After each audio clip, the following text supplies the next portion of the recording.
आगरकरांची आई सांगताना असं गैरवरल्यासारखं होतं. 4 घरामध्ये धुणी भांडी करायची. टिळकांचं लक्ष सुनबाईंच्या पायाकडे गेलं. तर पायात पैंजण नव्हतं. टिळक म्हणे, सुनबाई पायात पैंजण नाही, कुठं गेलं? त्या म्हणल्या, रुपत होतं, मामांजी पायाला टोचत होतं म्हणून काढून ठेवलं. साधा प्रश्नाचं साधं उत्तर होतं की नाही. टिळक काय म्हणतात, सुनबाई किती सहजपणे तुम्ही पैंजण काढलं, आम्ही मात्र गेली 100 वर्ष भारत मातेच्या पायामधल्या पारतंत्र्याच्या बेड्या अजून काढू शकलो नाही. आणि 1928 साली या वाड्याच्या या प्रांगणामध्ये श्रीधर टिळक यांनी अस्पृश्यांच्या बरोबर सहभोजनाचा कार्यक्रम आयोजित केला होता आणि त्या कार्यक्रमाला डॉक्टर बाबासाहेब आंबेडकर भारतरत्न हे उपस्थित होते. ही घटना पण या वाड्यामध्ये घडली. स्पर्शाने पुण्यभूमी बनलेल्या अशा एका निवासस्थानामध्ये आज आपण आलेलो आहोत. माझ्या पाठीमागे पुतळा आहे, पण खरं सांगायचं तर या महामानवाची उंची हिमालयासारखी होती. काय विलक्षण व्यक्तिमत्व आहे. असं व्यक्तिमत्व आमच्या गावात राहिलं, नांदलं, फिरलं, हेच आपल्या दृष्टीने अतिशय अभिमानाची गोष्ट आहे. लोकमान्यांचा जन्म रत्नागिरीतला 1856, पारतंत्र्याचा काळ. त्यांच्या जन्मानंतर 1 वर्षांनी 1857 स्वातंत्र्य समर झालं. वडील शिक्षण खात्यामध्ये होते. मुलगा अत्यंत कुशाग्र बुद्धिमत्तेचा होता. त्याला लोक बाळ बाळ म्हणायचे, पण बुद्धिमत्ता विलक्षण. आणि नुसती बुद्धिमत्ता नाहीये, कणखरपणा आहे. एकदा शाळेमध्ये, ही लहान मुलांना सांगतोय, संत नाव शब्द लिहायला सांगितला. त्या मुलांनी 3 प्रकारे संत लिहिला. तर शिक्षक म्हणले, हे असं नाही चालणार, हे पुढचे 2 खोडून टाक. तो म्हणला, चालणार नाही म्हणजे बरोबरच आहे ते. शिक्षक मुख्याध्यापकांकडे गेले, हा मुलगा माझ्याशी भांडतोय. मुख्याध्यापक म्हणले, तो म्हणतो बरोबरच आहे, 3 प्रकारे संत लिहिता येतो, 3 बरोबर आहेत. ही वृत्ती आहे. दुसरी एक आठवण तर आपल्या सगळ्यांना माहिती, ती म्हणजे वर्गामध्ये शेंगा टाकलेल्या होत्या आणि फोलपट पडलेली होती. शिक्षक वर्गात आले आणि म्हणले, उचला. हा छोटा बाळ बाणेदारपणे हाताची घडी घालून उभा आहे. तो म्हणला, मी शेंगा खाल्ल्या नाहीत, मी फोलपट उचलणार नाही. बाणेदारपण आहे. हे कुठे पुढे आपल्याला पाहायला मिळतं माहिती का? पुढची आठवण आहे. 1897 ज्या वेळेला रँडचा वध झाला, ही घटना घडली 1897. आणि त्यावेळेला इंग्रज सरकारची अशी इच्छा होती की याच्यामध्ये टिळकांना अडकवूया आपण. अडकवलं सुद्धा, टिळकांना तुरुंगात जावं लागलं. पण या खुनाची नक्की टिळकांना माहीत असणार, त्याच्यामध्ये टिळकांचा हात असणार, टिळकांचं मार्गदर्शन असणार. आणि म्हणून त्यावेळेच्या इंग्रजांचा सर्वात बुद्धिमान अधिकारी, त्याचं नाव होतं ब्रुईन, त्याला पाठवलं होतं. तो मराठी उत्तम बोलायचा, बोलण्यात मिठास होता, गोड बोलणारा होता. आणि तो टिळकांना भेटला आणि एक प्रकारे आपल्या शब्दांची जादू त्यांच्यावर टाकतोय की तुम्ही पण वकील आहात, एका माणसाने दुसऱ्या माणसाला असं मारणं बरोबर आहे का? याच्या हत्या झाली, खून झालेले, तर जरा तुम्हाला माहित असेल कुणी मारलं, तुमचा कुणावर संशय असेल तर सांगा आम्हाला. अनेक प्रकारे टिळकांच्या 1दा, 2दा, 3दा भेटी घेतल्या. ही सगळी घटना विंचुरकर वाड्यात घडलेल्या आहेत. एक दिवस मात्र टिळकांच्या लक्षात आलं, हा कशासाठी येतोय, त्याला आपल्याला अडकवायचंय. आणि टिळक म्हणले शांतपणे सुपारी कातरताना, रँडला कुणी मारलं मला माहित नाही, आणि जरा मला माहित असलं तरी तुम्हाला सांगायला मी ब्रिटिश सरकारच्या बापाचा नोकर नाही. सांगणार नाही तुम्हाला, नाही सांगणार. ठणकावून सांगितलं. समजतंय? लहानपणी जो शेंगा मी शेंगा खाल्ल्याने म्हणणार, तो जो बाणेदारपणा तो शेवटपर्यंत टिकवला. हे सोपं नाही हो. ज्यांचं राज्य सगळ्या जगात पसरलेलं आहे, ज्यांच्या साम्राज्यावरून सूर्य मावळत नाही, अशा इंग्रज सरकारच्या समोर बाणेदारपणे ठणकावून सांगणं हे अद्भुत आहे. सगळा देश 40 कोटींचा पाठीला कणा नसल्यासारखा सरपटत चाललाय, लाचार आहे, घाबरणार आहे. आणि अशा वेळेला हा मनुष्य मात्र निर्भयपणे उभा राहतोय. त्यांनी आपलं निर्भयता शिकवली. अगा मोक्षदृष्ट्या अगा निर्भया जन्म मृत्युंजया, भयातून काढून राष्ट्राप्रती या जयारूढ आत्मस्थत केले तया. तू भयातून या राष्ट्राला बाहेर काढलंस आणि जयाचे शिकवण दिलीस, असं कवीने त्याचं वर्णन केलेलं आहे. असं व्यक्तिमत्व होतं. जन्म रत्नागिरीला झाला, पुढे 10व्या वर्षी शिकायला पुण्यामध्ये आले. पुण्यामध्ये त्यांची 7-8 ठिकाणची निवासस्थानं आहेत, त्याची नक्की आता जागा समजत नाहीयेत, पण पुण्यामध्ये ते राहिले. डेक्कन कॉलेजमध्ये राहिला होते. डेक्कन कॉलेजमध्ये आजही त्यांची खोली सुरक्षित ठेवलेली आहे, ती आपल्याला बघता येते.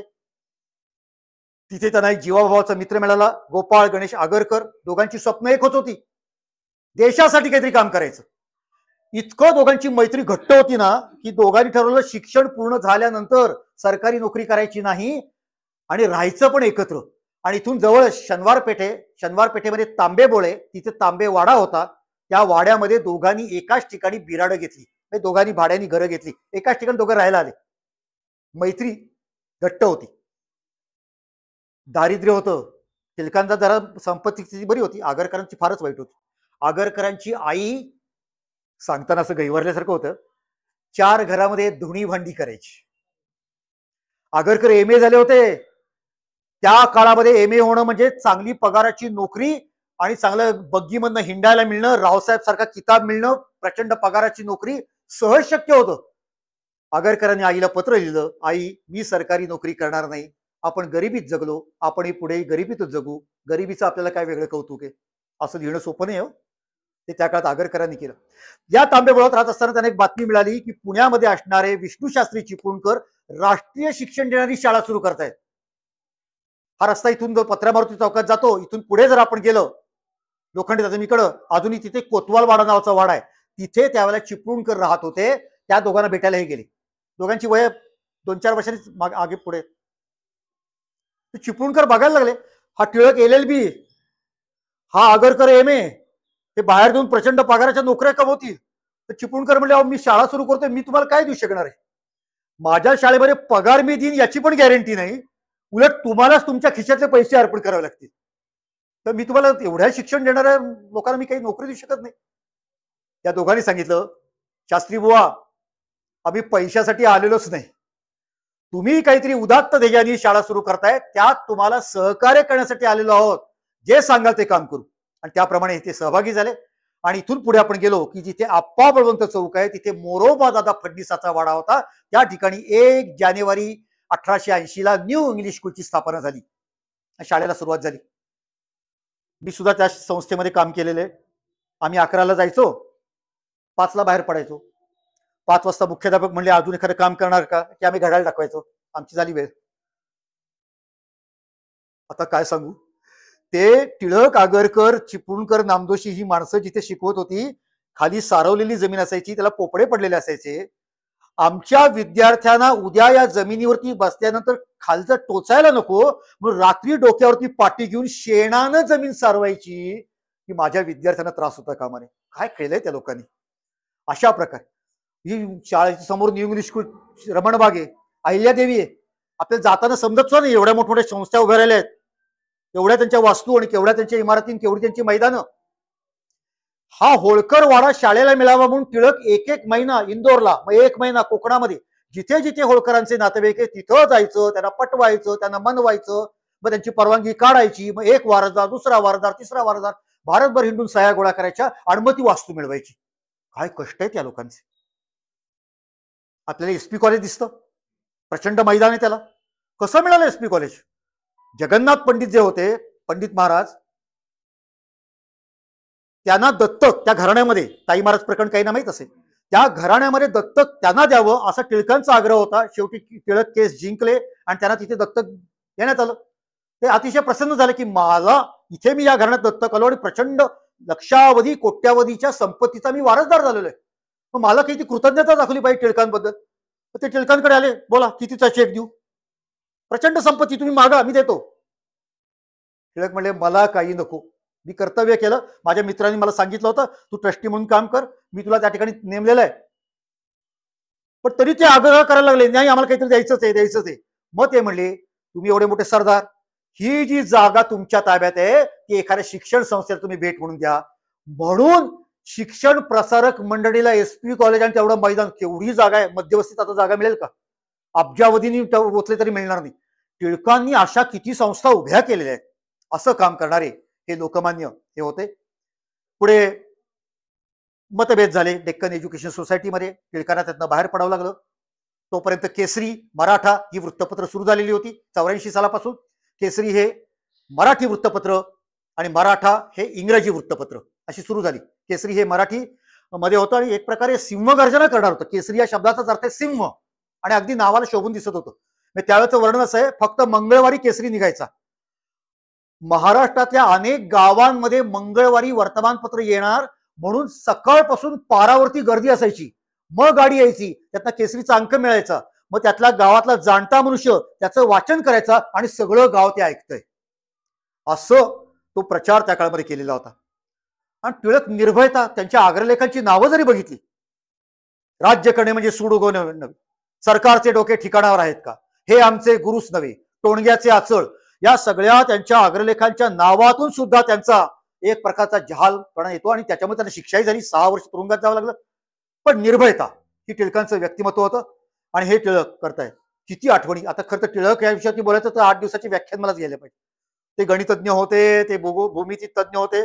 ते बसायचे ना शाळेमध्ये असताना, एखाद्या मुलाला बोलवायचे हातात खडू सोडव, त्या भूमितीतली आकृती करता करता ए पासून झेड पर्यंत सगळी अक्षर संपायची, एवढी ती आकृती किचकट असायची. टिळक फळ्याकडे न बघता सगळे ते समीकरण प्रमेय सोडून दाखवायची. असंच गणित. रँगलर परांजपे, रँगलरी पदवी कुणाला मिळते? जगातल्या गणितातल्या विद्वानाला रँगलरी पदवी मिळते. टिळकांचा मुलगा रँगलर परांजपेचा विद्यार्थी होता. रँगलर परांजपे कधी कधी होमवर्क द्यायचे आणि दुसऱ्या दिवशी वर्गात कुणाला आलं नसायचं, पण टिळकांच्या पोरगा म्हणायचं मला आलं. रँगलर म्हणायचे तुला आलं म्हणजे वडिलांनी सोडवलं म्हणून आलं. हे तुझं नाही आहे, हे त्यांचं. रँगलर परांजपेला लक्षात होतं की टिळकांची गणितातली बुद्धिमत्ता काय. ज्योतिषशास्त्र, ग्रहांचा अभ्यास, ती तन्मयता कशी असायची. एकदा सहज टिळक वाड्यातनं बाहेर पडले, समोर एक गृहस्थ भेटले, गप्पा सुरू झाल्या. विषय होता ज्योतिषशास्त्र. अर्धा तास, 1 तास, 1.5 तास, 2 तास दोघेही मित्र गप्पा मारतायत. ते कशासाठी बाहेर पडले होते माहिती का? त्यांची सून गरोदर होती, तिच्या पोटात दुखायला लागलं होतं, म्हणून सासरे भावांना सांगितलं लवकर जा आणि सुईणीला घेऊन या. पूर्वी गैरी सुईणी यायची ना, सुईणीला घेऊन या. यांना टिळक भेटले. कशासाठी बाहेर पडले विसरूनच गेले आणि गप्पा मारत बसले 2-3 तास. शेवटी घरचे वैतागले, त्यांनी दुसऱ्या माणसाला पाठवलं. सुईण आली, सुनबाई बाळंत झाली, तिला पोरग जन्माला आलं आणि मग घरचे म्हणले हे कुठे गेले. मग त्यांना शोधायला बाहेर पडले, तर 2 जण रस्त्यात गप्पा मारतायत. अहो ते म्हणजे इथं काय करताय? काय करताय म्हणजे? अहो तुमची सून बाळण झाली, तुम्ही आजोबा झाला. त्यामुळे होईलच कशी, मी अजून सुईणीला आणलंच नाही. त्यामुळे अहो तुम्ही किती वेळ गप्पा मारताय कळते काय तुम्हाला? पण याच्यातनं काय दिसतं, एखाद्या विषयामध्ये तल्लीन होणं.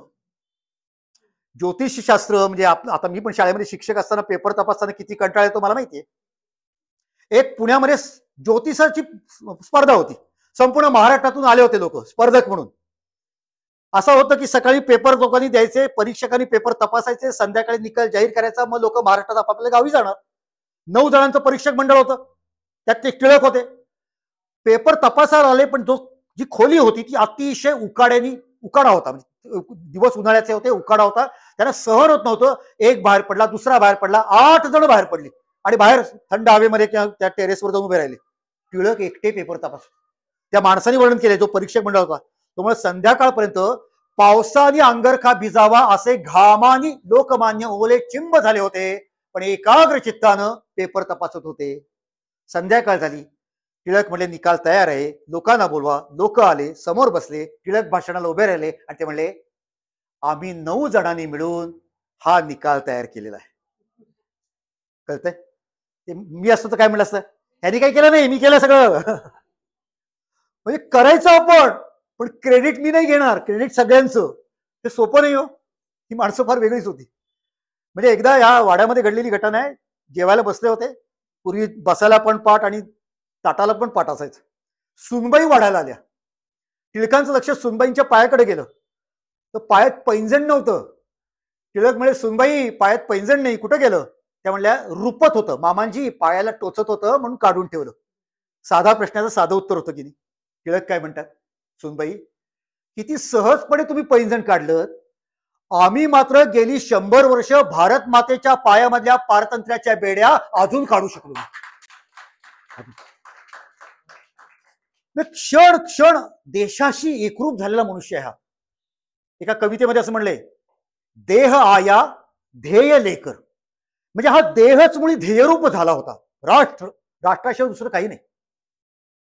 आता आमची तरुण पिढी बाहेर जाताना आरशासमोर उभं राहून आपली हेअरस्टाईल बघण्यामध्ये अर्धा तास तरी घालवते.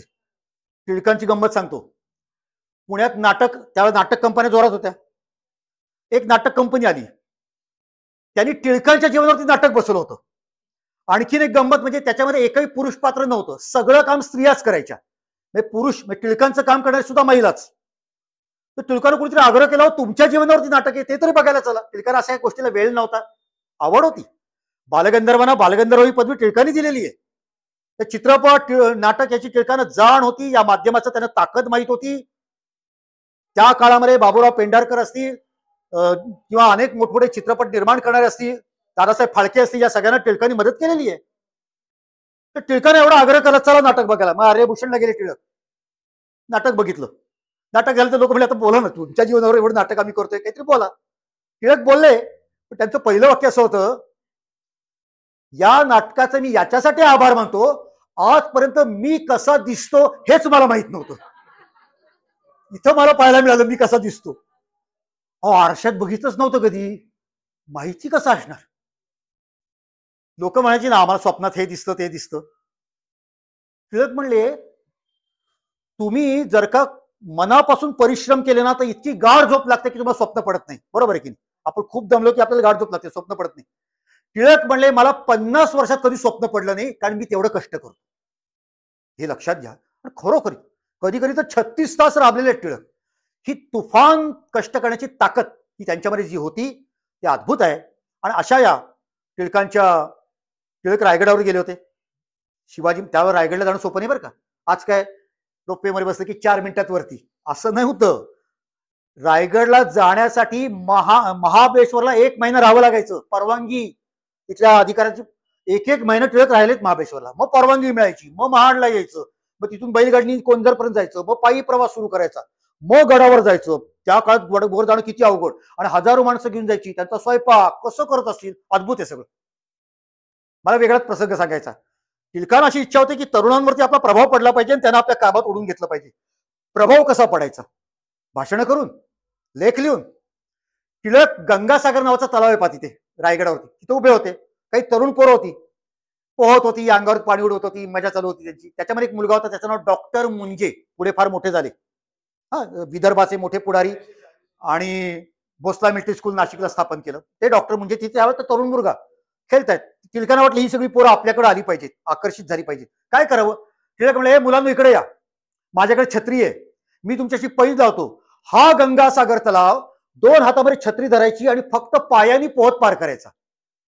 मुलं म्हणले, हे असं कधी शक्य आहे, हाताचा वापर नाही करायचा, शक्यच नाही. टिळक म्हणले, मी पैज लावतोय, मी तुमच्यापेक्षा वयाने दुप्पट आहे, मी पैज लावतोय ना.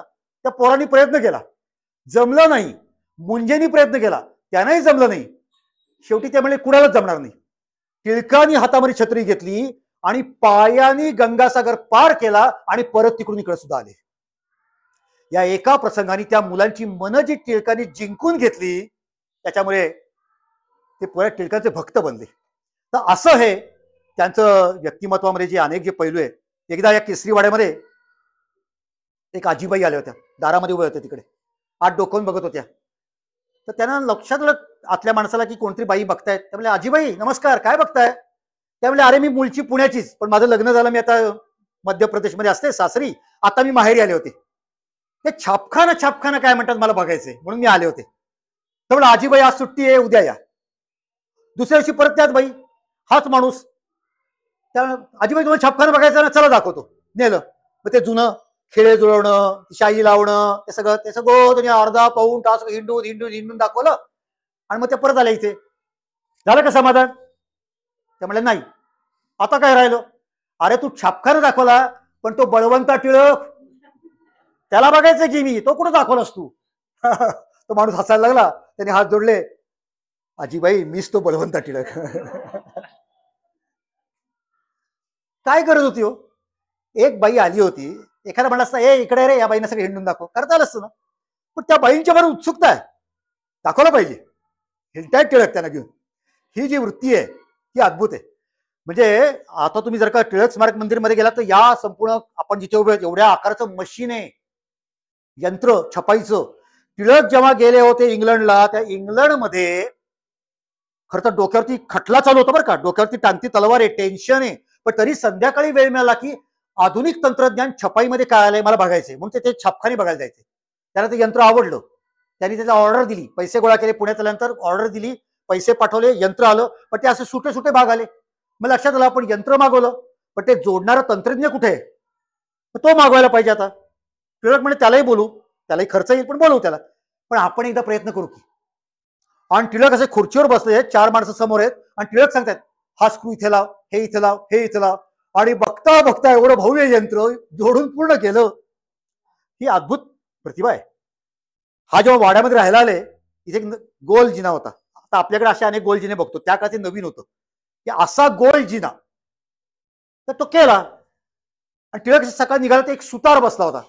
सो सुतार लाकडाची फळी घेऊन तापत होता, पण तो असं डोक्याला हात लावून बसला होता. टिळक म्हणले काय झालं? तो म्हणला हे नवीनच आहे, मला अशा चौकोनी फळ्या कापण्याची सवय आहे, पण असं हे इकडं जाड इकडं अरुंद हे कसं मला जमत नाही, समजतच नाही. एवढंच ना, थांब. टिळक तिथं मस्त मांडी घालून बसते, फळी घेतली, करवत घेतली आणि त्याच्या समोर करवतीनं एक फळी कापून दाखवली. हे बा असं कापायचं असतं, पुढचं सगळं तू करून दाखव. हे त्यांनी त्या काळामध्ये केलेलं आहे. या सगळ्या त्यांच्या या अनेक आठवणींनी हा सगळं परिसर हा गजबजून गेलेला आहे. टिळकांची पुण्यामध्ये काही निवासस्थानं होती. पहिल्यांदा तांबेवाडा मी सांगितलं, विंचुरकर वाडा ज्या ठिकाणी आहे, म्हणजे आता ज्या ठिकाणी केसकर विठ्ठल मंदिर आणि तो सगळा परिसर आहे, तिथे सिटी प्राईड शूज नावाचं दुकान प्रसिद्ध आहे. तिथे प्रथम नावाची एक इमारत झालेली आहे. तिथे आत्ता काही वर्षापर्यंत विंचुरकर वाडा होता. तिथे टिळक होते. तिथे स्वामी विवेकानंद सुद्धा टिळकांना भेटायला आले होते. अशा अनेक आठवणी तिकडे आहेत. पण तोही वाडा जेव्हा कमी पडायला लागला, त्या टिळकांनी ठरवलं अजून मोठा वाडा पण घेतला पाहिजे. आणि म्हणून 1905 मध्ये टिळकांनी आपलं निवासस्थान इथे आणलं. याचं नाव होतं गायकवाड वाडा. बडोद्यामध्ये असणारे फार मोठे सरदार पेशवेकालीन त्यांचा हा गायकवाडांचा वाडा होता. भव्य वाडा होता. समोरच्या बाजूला सखाराम हरी गुप्ते, तेही पेशवे काळातले फार मोठे सरदार, त्यांचा समोर वाडा होता. आता तिथे कार्यालय ते सीकेपी, हे मराठा. पण या गायकवाडांच्या पाठीमागं खंबीरपणे सखाराम हरी गुप्ते उभे राहिले, म्हणून दोघांचे अत्यंत स्नेहाचे संबंध होते. पुढे पेशवाई संपली, हा वाडा अतिशय पडीक झाला. इतर लोकांना यायला भीती वाटावी इतका हा पडीक झालेला होता. बरं जरा पडले गेला की ओंकारेश्वर, तिथे स्मशान, तर लोकांचं काय भूताटकी असं सगळं. आता टिळक काय भूताला घाबरतायत? टिळक म्हणजे मला हा वाडाचा सोयीचा आहे. तर टिळकांनी हा वाडा विकत घेतला आणि गायकवाडांनी सुद्धा अतिशय स्वस्तामध्ये त्यांना दिला, कारण टिळकांच्या बद्दल त्यांच्या मनात आदर होता. आणि मग टिळक इथे राहायला आले. मग या वाड्याचं सगळी 15,000ला वाडा विकत घेतला आणि मग बांधकाम करायला अजून 15,000 खर्च आला. असा सगळा इथे त्यांनी वाडा अतिशय चांगला बांधला. आणि मग साधारणपणे 1915 ते 1920 या काळामधल्या आठवणी या टिळकांच्या या वाड्याशी निगडीत आहेत. अनेक घटना इथे घडलेल्या आहेत. सगळं आता आपण सगळ्याच काही आठवणी इथे बघणार नाही, पण अद्भुत आहे. त्या ठिकाणी टिळकांना भेटायला त्यावेळेला देशातले मोठी मोठी लोक येत होती. टिळकांच्या निमित्ताने इथे किती लोकांची पावलं पडलेली. मग त्याच्यामध्ये सावरकर भेटायला इथे अनेकदा आलेले, डॉक्टर हेडगेवार भेटायला आलेले आहे. त्याच्यानंतर एक नाव तुम्हाला माहिती असेल, भारतातले महान क्रांतिकारक पांडुरंग सदाशिव खानखोजे यांनी अमेरिकेमध्ये जाऊन गदर पार्टीची ज्यांनी स्थापना केली, हे विदर्भातले फार मोठे नेते. त्यांना टिळकांनी उपदेश केला की तुम्ही भारताच्या बाहेर जा, सैन्याचं प्रशिक्षण घ्या, सैन्य निर्माण करा आणि भारतावरती हल्ला करा. हा संदेश देणारे ते खानखोजी इथे काही काळ राहिले होते. अशा अनेक व्यक्तींच्या मुळे हा वाडा प्रभावित झालेला आहे. टिळकांना 6 वर्ष मंडालेच्या कारावासात जावं लागलं. इथूनच टिळक गेले. साधारणपणे 8 साली टिळकांना इथून जावं लागलं. टिळकांना शिक्षा होणार आधीच ठरलं होतं बरं का. तो एक जण आला होता भेटायला सरकारी कार्यातला, तो टिळक पळून जा, का मला माहिती तुम्हाला शिक्षा होणार आहे. टिळक म्हणले कुठं जाऊ, कुठेही गेलो तर शिक्षा होणारच आहे. टिळक म्हणले या सगळ्या झोपलेल्या निद्रिस्त समाजाला मी तुरुंगात गेल्यामुळे जर का थोडी जागृती येणार असेल तर मी तुरुंगवास पत्करायला तयार आहे. आणि म्हणून टिळक माहित होतं शिक्षा होणार आहे. आणि सरकार इतकं दुष्ट आणि खुनशी होतं, मंडाले ठिकाण निरो, मंडाले अत्यंत रोगट आहे, दमट आहे, की हा तिथे जावा तिथेच मरावा. तिथे गेले. मात्र आपल्या कॉलेजच्या वयामध्ये 1 वर्ष अभ्यासाला सुट्टी घेऊन जी तब्येत कमवली होती ना कणखर, त्याचा उपयोग झाला. आणि टिळक इंग्रजांच्या शिक्षेला पुरून उरले. 6 वर्ष मंडालेला आहेत. सगळं तो हवामान सहन करतायत. मधुमेहाचा विकार आहे. त्या काळामध्ये भारतीयांचं आयुर्मान सरासरी 40 वर्षाचं होतं. टिळक गेले तेव्हा 52 वर्षाचे होते, तरी पण टिकले. तिथे काय काय कामं केली तिथे. त्यांना एका भुसावळवरून एका माणसाचं पत्र आलं होतं. एक शेतकरी, त्याचा घरगुती भांडण झालं होतं. टिळकानं पत्र लिहिलं, मी काय करू, मला सल्ला द्या. टिळक त्याला सल्ला देत आहेत. बघा, गीतारसाचा उल्लेख तुम्ही केलाच.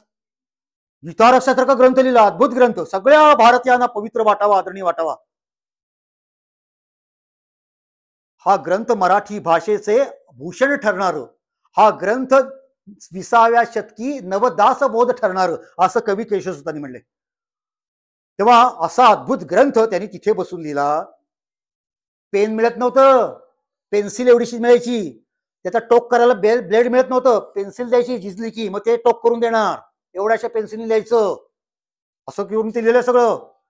पुस्तकं संदर्भाला मिळत नव्हती, तिकडून पत्र पाठवायचे इकडे की माझ्या ग्रंथालयात 4थ्या नंबरच्या कपाटात वरून 3ऱ्या कप्प्यात डाव्या बाजूनी 5वं पुस्तक मला पाठवा. जरा आठवा आपल्या घरातली पुस्तक कुठे ठेवली आपल्याला आठवतंय का आता. तिकडून ते पत्र आणि मग इथून जायची ती पुस्तक, मग त्याचा अभ्यास करायचा, मग तो ग्रंथ लिहायचा. अद्भुत आहे. असं सगळं काम तिथे टिळक करतायत. आणि एकेकाळी ज्यांनी गर्जना केल्यामुळे इंग्रज सरकार सुद्धा हादरून जावं असा हा कर्मयोगी शांतपणे लिखाणाला बसायचा. त्या तिथल्या चिमण्या त्यांच्या खांद्यावर येऊन बसायच्या. म्हणजे त्या पक्षांना खुदा कळत होतं की हा इतरांसाठी धोकादायक असेल, आपल्याला अजिबात धोकादायक. इतकं संतत्व सुद्धा त्याच्या आतमध्ये लपलेलं होतं. एक गंमत सांगतो, टिळकांचे जावई, त्यांचं आडनाव केतकर, गवी केतकरांचे ते वडील. गवी केतकर खूप पुढे मोठे संपादक वगैरे झाले, त्यावेळेला गवी केतकर लहान होते, नातू टिळकांचा. तर केतकरांनी म्हणजे टिळकांच्या जावयांनी इंग्रज सरकारकडे विनंती केली की आम्हाला यायचंय, मंडालीला जायचंय त्याला भेटायला. खूप पत्रव्यवहार झाला, परवानगी मिळाली. मग यांनी पत्र पाठवलं टिळकांना की आम्हाला परवानगी मिळाली, आम्ही येतोय भेटायला. बरोबर काय आणू तिकडे तुम्हाला भेट? ग्रंथ वगैरे पाहिजेत का अभ्यासाला? ते आजार झाला त्या औषधं पाहिजेत का? काही खाण्याचं काय पाहिजे काय तुम्हाला? काय मागितो टिळकांनी? ते म्हणले येताना माझ्या नातवाच्या अभ्यासाच्या वह्या घेऊन या, त्या वह्या मी तपासतो, म्हणजे हा अभ्यास बरोबर करतोय की नाही मला कळेल. हल्लीचे किती पालक घरातल्या वह्या तपासतात कोण जाणे. तिथे त्यांनी वह्या तपासल्या बरं का, आणि त्याच्यावरून त्यांनी बघितलं की हा आपला नातू बरोबर योग्य मार्गाने अभ्यास करतोय का नाही. असं हे त्यांचं व्यक्तिमत्व होतं. म्हणजे एकदा तर तरुणपणची त्यांची आठवण आहे. अंत्ययात्रा निघाली, मित्र त्यांचा तरुणपणी मरण पावला. दुःखद घटना आहे, तरुणपणी आपला मित्र जाणं हे दुःखद असतं. चिता कशी रचायची एक शास्त्र असतं. चिता चुकीची रचली, देहाला अग्नी दिला, आणि अग्नी दिल्यानंतर त्या डेड बॉडीचा म्हणजे प्रेताचा गुडघ्याच्या खालचा पाय चितेवर खाली पडला. लोक बघायला लागली, काय भयंकर, एकमेकांकडे बघायला लागली. टिळक उभे होते, पटकन पुढे गेले, उचललं, टाकलं, हात झटकले, आले, जागेतून उभे राहिले. गडबड नाही, गोंधळ नाही, इकडे तिकडे पाहणं नाही, काय करायचं, सहज कृती केलेली. हे जे सहज आहे हे त्यांचं व्यक्तिमत्वाचं वैशिष्ट्य की आपल्याला पाहायला मिळतात. आणि म्हणून टिळकांच्या या व्यक्तिमत्वाचे हे अनेक पैलू आहेत, किती सांगावं त्याच्यासाठी कमीच आहे. त्या महामानवाच्या टिळक सुटले 14 साली, 6 वर्षानंतर. आधी मग काही येरडं झाले, मग इथे गाडी आली. तो प्रसंग मला अजून आठवतोय, कारण मी 14 साली इथे तो शताब्दीचा कार्यक्रम केला होता. इथे आले, रात्रीची वेळ, मध्यरात्रीचं 1-2 वाजले होते. तो काळ 100 वर्षापूर्वीचा, 1914, शुकशुकाट. आणि अशा वेळी गाडी थांबली, त्या गाडीतनं टिळकांना उतरवलं, गाडी पुढे गेली. संपूर्ण या नारायणपेठेच्या रस्त्यावरती एकटे टिळक उभे, आणि बाहेरून दरवाजा ठोठवला. आतला कोणीतरी हिंदी रखवालदार होता. कोण आहे? बळवंता टिळक. त्यांनी बघितलं, खरंच टिळक होते. मग त्याने आत घेतलं आणि टिळक आतमध्ये आले. खरं तर दुःखदही प्रसंग होता, कारण टिळकांच्या पत्नीचा मध्ये मृत्यू झाला होता, सत्यभामाबाई. त्यामुळे घरात आल्यानंतर आपली पत्नी आपल्याला बघायला मिळणार हे दुःखही होतं. पण कशी कोण बातमी फुटली, नारायणपेठ, शनिवारपेठ, सदाशिवपेठ, सगळीकडं टिळक सुटले, टिळक सुटले. रात्री एकमेकाच्या कड्या वाजवत आहेत, चला चला. आणि रात्री 3 वाजता 4 वाजता दिवाळी साजरी झाली. आणि टिळक खरं दमून आले होते, थकून आले होते, पण छे विश्रांतीच नाही. टिळक इथे बसले होते ओसरीवरती, आणि माणसं येत आहेत, भेटतायत, गर्जना करतायत, आणि येणाऱ्या लोकांची टिळक चौकशी करतायत. अरे तुझ्या आईची तब्येत कशी आहे, तुझं हे कसं आहे, तुझं ते कसं आहे. 6 वर्षांचं आलं तर त्यांची चौकशी टिळक करतायत. असा आनंदाचा दिवस सुद्धा या वाड्याने अनुभवलेला आहे. असं हे सगळं आहे व्यक्तिमत्व. आणि हा सगळा असा इतिहास या वाड्याला लाभलेला आहे. पुढच्या काळामध्ये सुद्धा या वाड्याच्या काही आठवणी मला सांगाव्याशा वाटतात. एक महत्वाची आहे, टिळकांचा जो मुलगा होता श्रीधर टिळक, म्हणजे जयंतराव टिळकांचे वडील, टिळकांचा मुलगा, ते डॉक्टर आंबेडकरांच्या प्रभावाखाली होते, ते त्यांचे कार्यकर्ते होते. आणि 1928 साली या वाड्याच्या या प्रांगणामध्ये श्रीधर टिळक यांनी अस्पृश्यांच्या बरोबर सहभोजनाचा कार्यक्रम आयोजित केला होता. आणि त्या कार्यक्रमाला डॉक्टर बाबासाहेब आंबेडकर भारतरत्न हे उपस्थित होते. ही घटना पण या वाड्यामध्ये घडलेली. किती विलक्षण आहे. तेव्हा अनेक ऐतिहासिक स्मृतींनी असा हा वाडा हा समृद्ध आहे. खूप आठवणी आहेत, तासन तास सांगता येतील एवढी टिळकांची आठवणी आहेत, पण आपल्याला मर्यादा आहे. आपण साधारणपणे अजून एक अर्धा तास वरचं म्युझियम बघावं. संग्रहालयामध्ये प्रवेश केल्या केल्या आपल्या हृदयस्पर्शी जर का काही असेल तर समोर टिळकांचा भव्य असा फोटो आहे आणि त्या ठिकाणी चंदनाच्या पेटीमध्ये टिळकांच्या अस्थी आहेत. आपण जणू काही त्यांच्याशी नातं जोडावं अशी ती आहे. ते मग अत्यंत पवित्र आहे. आणि मग आतमध्ये त्यांचे फोटो वगैरे आहेत, त्याच्या वापरातल्या वस्तू आहेत, सगळंच त्यांच्याशी नातं जोडणार आहे. एक महत्वाचं म्हणजे जसं आता कुणालजींनी सांगितलं, 1908 मध्ये मादाम कामा यांनी जर्मनीतल्या स्टुटगार्ट या ठिकाणी जाऊन भारताचा झेंडा फडकवला होता. पुढचा आपला कार्यक्रम आहे म्हणून मग इथून आपण समोर जाणार आहोत. तिथे आपण बाजीप्रभू देशपांडेंचा पुतळा बघणार आहोत.